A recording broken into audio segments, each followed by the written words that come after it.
La grande roue. Sans risque et sans heurts, ce manège apparu au début du siècle est l'un des préférés des familles. On y monte sans angoisse, avec enfants ou grands-parents, à la découverte d'un paysage familier, mais vu du ciel. C'est donc l'attraction incontournable des fêtes foraines, comme ici par exemple aux États-Unis. Ce sont plutôt des manèges qui rentrent un petit peu dans les manèges de collection. C'est un peu le genre de manège qu'on a vu dans des films à la Hitchcock, hein, vous savez, qui tombe et qui s'en va, qui déroule sur la mer. Ça, c'est exactement le même genre de manège. C'est des manèges qui étaient pratiqués il y a une cinquantaine d'années. On n'en voit plus. C'est donc pour monter dans un modèle très ancien que ces Américains font la queue, désireux en cette belle journée de s'élever dans les airs de Caroline du Sud. La roue commence un nouveau tour, lorsque soudain, une jeune fille est suspendue dans le vide. Le sol est à 15 mètres. Comment est-ce possible? Normalement, il y a une barre devant avec un clapet de sécurité. Et la personne qui installe les personnes dans la roue doit s'assurer que la barre soit bien fermée et que le clapet de sécurité soit bien mis. Ce qui apparemment n'a pas l'air d'être le cas dans ce genre d'accident. La barre de sécurité semble effectivement ne pas être positionnée. S'est-elle brisée? A-t-on oublié de la verrouiller? Ça ne peut pas casser. Il n'y a pas une surcharge pour que ça casse. Moi, je dirais qu'il y a une faute, un manque de surveillance.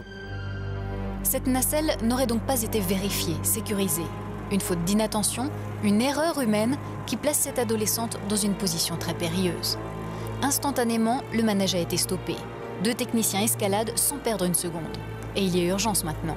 Cette jeune fille, dont la chute a été fort heureusement ralentie par les câbles, est suspendue comme un trapéziste dans l'attente d'être secourue.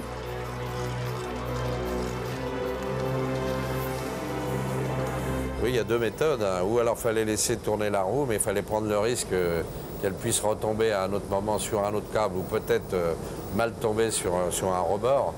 Non, ils ont bien fait d'aller la chercher. C'est fait. En quelques secondes, les secouristes libèrent la jeune fille et soulagent par la même occasion un public terrorisé par la scène. Une scène impossible en France, de l'avis des spécialistes. La différence majeure, c'est que sur ce genre de roue, sur ce genre de nacelle, il n'y a pas à fermer de clapet. On s'installe dans la nacelle et on est encerclé par une barrière. Alors il faudrait vraiment être volontaire, enjamber de soi-même la barrière et passer par-dessus, ce qui peut aussi exister. Mais ce genre d'accident ne peut pas arriver sur ce genre de grande roue. Autre gage de sécurité en France, le personnel en charge des clients, formé et en nombre suffisant.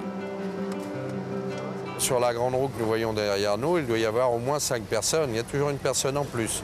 Par la sécurité, il doit y avoir 4 personnes et on fait toujours attention qu'il y ait au moins une personne en plus pour vérifier, regarder. Il faut toujours avoir un coup d'œil. Pas question donc de transiger avec la sécurité des utilisateurs. Les pouvoirs publics ont imposé un règlement strict aux professionnels.